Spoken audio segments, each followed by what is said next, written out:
Hello guys, അപ്പോൾ നമ്മുടെ ഇന്നത്തെ വീഡിയോ വന്നിട്ട് തേർഡ് ട്രിമസ്റ്ററിലോട്ട് കിടന്നിട്ടുണ്ട് കേട്ടോ. ഇന്നാണ് നമ്മുടെ 7th മന്തിലെ സ്കാനിങ്ങും ഹോസ്പിറ്റൽ വിസിറ്റും അങ്ങനെ ഒരു ഫുൾ ഡേ വ്ളോഗാണ് ഞാൻ എന്തായാലും എടുത്ത് വെച്ചേക്കുന്നത്. ഇന്നാണേലും മൊത്തത്തിലൊരു മടിയുള്ള ദിവസം കേട്ടോ. കുറച്ച് വെള്ളമൊക്കെ എടുത്ത് കുടിച്ചുകൊണ്ടിരിക്കുകയാണ്. കറണ്ടും ഇല്ല. അതേ ഞാൻ വോട്ട് ചെയ്തിട്ട് ഇതുവരെ നഗത്തിന്ന് പോയിട്ടില്ല കേട്ടോ. അതൊക്കെ നോക്കിക്കൊണ്ടിരിക്കുകയായിരുന്നു. പിന്നെ നമുക്ക് ബ്രേക്ക്ഫാസ്റ്റിന് കഴിക്കാൻ വേണ്ടിയിട്ട് പുട്ടാണ്. കുറച്ച് ബീഫുള്ളതുകൊണ്ട് ഞാൻ അതിൻ്റെ ഉള്ളിൽ ഫീലിങ്സ് ഒക്കെ ആയിട്ട് വെച്ച് ഒരു വിധത്തിൽ ഇങ്ങനെയൊക്കെ ഉണ്ടാക്കിയിട്ടുണ്ട്. ഈ നേരത്തേക്ക് ആയതുകൊണ്ട് കഴിക്കാനും തോന്നണില്ല, അത് വേറൊരു കാര്യം. പിന്നെ അതേ ചായ അത് മസ്റ്റാണല്ലോ. സോയക്കുട്ടിക്ക് കാര്യം പിടികിട്ടിട്ടോ. ഞങ്ങൾ രാവിലെ എഴുന്നേറ്റ് ധൃതിയിൽ അങ്ങനെ ഇങ്ങനെ ഓരോ കാര്യങ്ങൾ ചെയ്ത് നടക്കുമ്പോൾ തന്നെ അവൾക്ക് മനസ്സിലാവും ഇന്ന് എന്നെ തനിയെ അകത്തിട്ടിട്ട് എങ്ങടോ ഇവർ പോകാനുള്ള പദ്ധതിയിലാണെന്ന്. അതൊക്കെ ആലോചിച്ച് സങ്കടപ്പെട്ട് പാവംകുട്ടി അവിടെ ഇരിപ്പുണ്ട്. കുറച്ച് പാത്രമോടെ കഴുകി വയ്ക്കാനുണ്ട്. അതെല്ലാം കഴുകി പെട്ടെന്ന് റെഡിയായി നമ്മൾ ഹോസ്പിറ്റലിലോട്ട് വണ്ടി വിട്ടുകൂട്ടാ. ചെന്നപ്പോൾ തന്നെ റിസപ്ഷനിൽ വന്ന് OP ചീട്ടും കാര്യങ്ങളൊക്കെ ഓൾറെഡി ബുക്ക് ചെയ്തേക്കുന്നതാണ്. അതിൻ്റെ റെസിപ്റ്റും കാര്യങ്ങളൊക്കെ വാങ്ങി സ്കാനിങ് ഒക്കെ ചെയ്ത് നമ്മൾ നേരെ ഫുഡ് അടിക്കാൻ വേണ്ടിയിട്ട് ഇതേ വന്നിട്ടുണ്ട്. നല്ലപോലെ ലേറ്റ് ആയിട്ടൊക്കെ തന്നെയാണ് നമ്മൾ ഹോസ്പിറ്റലിലോട്ട് വന്നേട്ടാ. എത്രയൊക്കെ നേരത്തെ റെഡിയായി ഇറങ്ങാമെന്ന് വിചാരിച്ചാലും എന്തെങ്കിലുമൊക്കെ ക്ഷീണവും തളർച്ചയൊക്കെ വന്ന് ഞാനവിടെ മടിയായിട്ടിരിക്കലാണ് പതിവ്. എന്നൊന്നുമില്ല കേട്ടോ, വല്ലപ്പോഴും അത് നന്നര മടിയായിരിക്കും. പിന്നെ പയ്യെ റെഡി ആവത്തുള്ളൂ. അങ്ങനെയൊക്കെ എന്തായാലും ഇപ്രാവശ്യം വന്നു കഴിഞ്ഞപ്പോൾ അതേ കറക്റ്റ് സമയമൊക്കെ ആയിട്ടുണ്ടായിരുന്നു. അത്രയും പ്രൊസീജിയേഴ്സ് കഴിഞ്ഞ് പുറത്തിറങ്ങിയപ്പോഴേക്കും നമുക്ക് എന്തായാലും ഫുഡ് അടിക്കാമെന്നുള്ളൊരു പ്ലാനിങ് ആയി. ക്യാൻറ്റീനിൽ നിന്ന് അങ്ങനെ ചോറൊന്നും അവിടെ നിന്ന് കഴിച്ചിട്ടില്ല. എന്നാൽ പിന്നെ കഴിക്കാമെന്ന് വിചാരിച്ചു. ഇത്ര നാൾ ഞാൻ വീട്ടിൽ നിന്ന് പൊതിച്ചോറൊക്കെ ആയിരുന്നുകൊണ്ട് കൊണ്ടുവന്നുകൊണ്ടിരുന്നേ. അങ്ങനെ അവിടെ നിന്ന് മുട്ടായും കഴിച്ച് നേരെ വന്നു. അങ്ങനെ ദേ ഇവിടെ വന്ന് ഫസ്റ്റ് തന്നെ നമ്മൾ വെയിറ്റും അതുപോലെ BP നോക്കണം. ഇനിയിപ്പം നേരെ നമുക്ക് ഡോക്ടറെ കാണാം കേട്ടോ. അപ്പോൾ ഇതൊക്കെ ചെക്ക് ചെയ്തതിന് ശേഷമായിരിക്കും ഡോക്ടറെ കാണാനിരിക്കുന്നത്. അപ്പോൾ കട്ട വെയിറ്റിംഗ് ആയിരുന്നു ഗൈസ്. നമ്മൾ പിന്നെ ഫുഡൊക്കെ കഴിച്ച് വയറൊക്കെ നിറഞ്ഞിരിക്കണോണ്ട് പിന്നെ കുഴപ്പമൊന്നുമില്ല. എന്തായാലും ഇന്നത്തെ ഒരു കാര്യം എന്ന് പറഞ്ഞു കഴിഞ്ഞാൽ ഫുൾ ഡേ എങ്ങനെ പോയി എന്ന് നമുക്ക് തന്നെ അറിയത്തില്ല കേട്ടോ. എന്താ പറയുക, അപ്പോൾ എല്ലായിടത്തും ലാഗായിരുന്നു. അതുകൊണ്ട് കുറേ സമയം അങ്ങനെ വെയിറ്റ് ചെയ്തിരുന്നിട്ടുണ്ടായിരുന്നു. കുറേയൊക്കെ ബോറടിച്ചിട്ടുണ്ടായിരുന്നു. പിന്നെ ആരും ഇല്ലാത്ത ഈ ഒരു സൈഡിലൊക്കെ വന്ന് നമ്മളങ്ങനെ സീറ്റ് ഉറപ്പിച്ച് വീഡിയോസൊക്കെ എടുത്ത് അങ്ങനെ ഇരുന്നു എന്ന് മാത്രം. എന്തായാലും നമ്മുടെ 7th മന്തിൻ്റെ സ്കാനിങ്ങിൽ കുഞ്ഞിൻ്റെ ഗ്രോത്തും എസ്റ്റിമേറ്റഡ് ഫീറ്റൽ വെയിറ്റും കുഞ്ഞിൻ്റെ പൊസിഷനും അതുപോലെ അമ്നോട്ടിക് ഫ്ലൂയിഡിൻ്റെയൊക്കെ അളവും ഗ്ലാസിൻ്റെ ഇട പൊസിഷൻ എല്ലാത്തിലും ഒരു ഹാർട്ട് ബീറ്റ് അപ്പോൾ എനിക്കും കേൾക്കാം കേട്ടോ. അവിടെയാണ് സന്തോഷം. അങ്ങനെ നമ്മൾ ഡോക്ടറെ കണ്ട് ഇറങ്ങിയിട്ടുണ്ട് കേട്ടോ. എല്ലാം അൽഹംദുലില്ലാ. അങ്ങനെ ദേ ഫാർമസിയിൽ വന്നിട്ട് കുത്തിയിരിപ്പാണ്. ടോക്കൺ നമ്പറൊക്കെ 87 ആയിട്ടുള്ളൂ ഗൈസ്. ഇനിയിപ്പോൾ ഇവിടെ എത്ര സമയം എടുക്കുമോ എന്തോ. എന്തായാലും ഹോസ്പിറ്റൽ ചെക്കപ്പൊക്കെ ഉള്ള ദിവസങ്ങളിൽ നമ്മുടെ അന്നത്തെ ഒരു ദിവസം മൊത്തം ഇതിന് വേണ്ടിയിട്ട് തന്നെ അങ്ങോട്ട് പോകുന്നുണ്ട് കേട്ടോ. അപ്പോൾ അത് കാരണം കൊണ്ട് അതിൽ കൂടുതൽ നമ്മൾ ചിന്തിച്ചിങ്ങനെ തല പോയിക്കേണ്ട കാര്യമില്ല എന്നുള്ളത് ഞാൻ ഇന്നോടുകൂടി അങ്ങോട്ട് മനസ്സിലാക്കിയിരിക്കുന്നു. എല്ലാം കഴിഞ്ഞ് വന്നപ്പോൾ ആ ക്ഷീണം കൂടെ തീർക്കാൻ വേണ്ടിയിട്ട് ഒരു ചായയൊക്കെ കുടിക്കാനുള്ള ഒരു വിശപ്പ് ഇങ്ങോട്ട് വരുന്നുണ്ടായിരുന്നു. അപ്പോൾ പിന്നെ അതോടെ അങ്ങോട്ട് ആവാമെന്ന് വിചാരിച്ചു. അവിടെ പോയിട്ട് ഇങ്ങനെ ഓർഡറാക്കാൻ നിൽക്കുക കേട്ടോ. ഞാൻ അതേ പഴംപൊരിയുടെ ഒക്കെ ഭംഗിയുണ്ട്, അത് മതിയെന്ന് പറഞ്ഞ് വാങ്ങിയതാണ്. എൻ്റെ പൊന്നോ ഒന്നും പറയണ്ട അങ്ങോട്ട്. അപ്പോൾ അതൊക്കെ കഴിച്ച് കഴിഞ്ഞിട്ട് പിന്നെ ഞാൻ അവിടെ മാറിയിരുന്നു കേട്ടോ. അവിടെ നമ്മുടെ സെക്യൂരിറ്റി ചേട്ടൻ്റെ ഒരു കസേര കിടക്കുന്നുണ്ട്. ഞാൻ അവിടെ കയറി ചേട്ടനിരിക്കണതിന് മുന്നേ അങ്ങോട്ട് സീറ്റ് ഉറപ്പിച്ചു. അത് കഴിഞ്ഞ് പാർക്കിങ് കുറച്ച് അങ്ങ് പോകണം കേട്ടോ.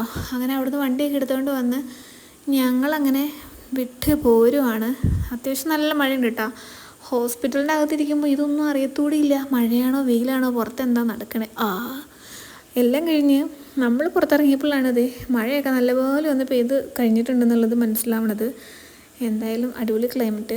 നമ്മൾ വിട്ടു പോരുവാണേ. അങ്ങനെ 3rd ട്രിമസ്റ്ററിലോട്ട് കിടന്നതിൻ്റെ ഒരു സന്തോഷവും അങ്ങനെ നമ്മുടെ ബേബി ഹാപ്പി ആയിട്ടിരിക്കണോ എന്നറിഞ്ഞതിലുള്ള സന്തോഷവും എല്ലാം കൂടെയൊക്കെ ആയിട്ട് നമ്മളിങ്ങനെ ഇന്ന് ഹോസ്പിറ്റലിൽ കണ്ട കുറേ കാര്യങ്ങളും പിന്നെ നമ്മുടെ റിപ്പോർട്ടുകളും എല്ലാം കൂടെയൊക്കെ എടുത്ത് ഡോക്ടറെ കണ്ട മൊമെൻറ്റുകളും ഡോക്ടർ പറഞ്ഞ കാര്യങ്ങളും എല്ലാം കൂടെ ഇങ്ങനെ ചർച്ച ചെയ്ത് ഓരോന്നൊക്കെ പറഞ്ഞ് നമ്മൾ ഇന്നത്തെ ഒരു വീട്ടിലെത്തണ വരെ ഇത് തന്നെയായിരിക്കും കേട്ടോ നമ്മുടെ സംസാരം. അതുകൊണ്ട് തന്നെ പെട്ടെന്ന് തന്നെ എത്തുന്നത് അറിയേയില്ല. ഈ സമയത്തായിട്ടായിരിക്കും കേട്ടോ ഞാൻ ഇനി നല്ലപോലെ വെള്ളം കുടിക്കണം, ഇന്ന ഫുഡൊക്കെ ആഡ് ചെയ്യണം, ഇങ്ങനെയുള്ള എൻ്റെ ഓരോരോ തീരുമാനങ്ങളും എല്ലാ കാര്യങ്ങളും എടുക്കുന്നത് ഈ സമയത്തായിരിക്കും കേട്ടോ. 1-2 ദിവസം നല്ലപോലെ ഫുഡ് റൊട്ടീനൊക്കെ അങ്ങ് പോയി കഴിഞ്ഞാലേ പിന്നെ അതങ്ങോട്ട് ഉഴപ്പലുണ്ട്. അതുപോലെ തന്നെയാണ് വെള്ളം കുടിയുടെ കാര്യത്തിലും. അപ്പോൾ പിന്നെ ഹോസ്പിറ്റൽ ഡേറ്റ് ഒക്കെ ആകുമ്പോഴേക്കും പിന്നെയും ഞാൻ നന്നാവും കേട്ടോ. 2 ദിവസം മാത്രം. പിന്നെ ഹോസ്പിറ്റലിൽ പോണതൊക്കെ ആ ഒരു ടെൻഷൻ മനസ്സിൽ വെച്ചുകൊണ്ടായിരിക്കുവേ. ഉഴപ്പിയാണല്ലോ എല്ലാം ചെയ്തിരുന്നേന്നുള്ളത്. അത് കഴിഞ്ഞ് ഹോസ്പിറ്റലിൽ പോയി കഴിഞ്ഞ് എല്ലാം തന്നെ ഓക്കെ ആയിട്ട് ഭാഗ്യം എന്നൊക്കെ പറഞ്ഞ് തിരികെ വരുമ്പോഴാണേലും ഭയങ്കര പ്ലാനായിരിക്കും. വന്നു കഴിഞ്ഞ് 2 ദിവസം ഉണ്ടാവും, വീണ്ടും റിപ്പീറ്റ് അങ്ങനെ തന്നെ. എന്നാലും കുഴപ്പമൊന്നുമില്ല കേട്ടോ. എൻ്റെ ഒരു പ്രഗ്നൻസി പീരീഡൊക്കെ അടിപൊളിയായിരുന്നു. ഞാൻ അത്യാവശ്യം ഫുഡും കാര്യങ്ങളൊക്കെ എല്ലാം തന്നെ കഴിച്ചിട്ടുണ്ട്. അങ്ങനെ ഭയങ്കരമായിട്ട് മാറ്റി നിർത്തി വേണ്ട എന്നൊന്നും പറഞ്ഞ് ഒരു ഫുഡും വെച്ചിട്ടൊന്നുമില്ല. പിന്നെ ഒരു 3rd മന്തും 4th മന്തൊക്കെ ഇച്ചിരി പാടായിരുന്നു കിടന്നു പോകാൻ വേണ്ടിയിട്ട്. എന്നാലും ഞാനതൊക്കെ ഓക്കെ ഇട്ട് തന്നെയാണ് പോയേക്കുന്നത്. പിന്നെ നമ്മൾ ഹെൽത്തി ആയിട്ട് ഇന്നത് ഓരോ ട്രിമസ്റ്ററിൽ കഴിക്കണം എന്നൊക്കെ ഒരു പ്ലാനിങ് ഒക്കെ ഉണ്ടാവൂലേ, അതിലേക്ക് ഉഴപ്പത്തരങ്ങളൊക്കെയാണ് ഉണ്ടായിട്ടുള്ളൂ. പിന്നെ ഒരു കാര്യം എന്ന് പറഞ്ഞാൽ സമയത്തിന് ഫുഡ് കഴിക്കില്ല. അതെൻ്റെ വലിയൊരു പ്രശ്നം തന്നെയായിരുന്നു. അത് എപ്പോഴും അങ്ങനെ തന്നെയാണ് കേട്ടോ. അത് ഈ സമയത്തൊന്നും മാത്രമല്ല, ഞാൻ എപ്പോഴും അങ്ങനെയാണ്. കറക്റ്റ് ഒരു ടൈമിംഗ് ഇല്ല ഫുഡ് കഴിക്കാൻ വേണ്ടിയിട്ട്. രാവിലെയിലും ഉച്ചയിലും ഒക്കെ ലേറ്റായിട്ടായിരിക്കും. നൈറ്റാണേലും അങ്ങനെ തന്നെ. അത് ഇപ്പോഴും അങ്ങനെ തന്നെ പോണു.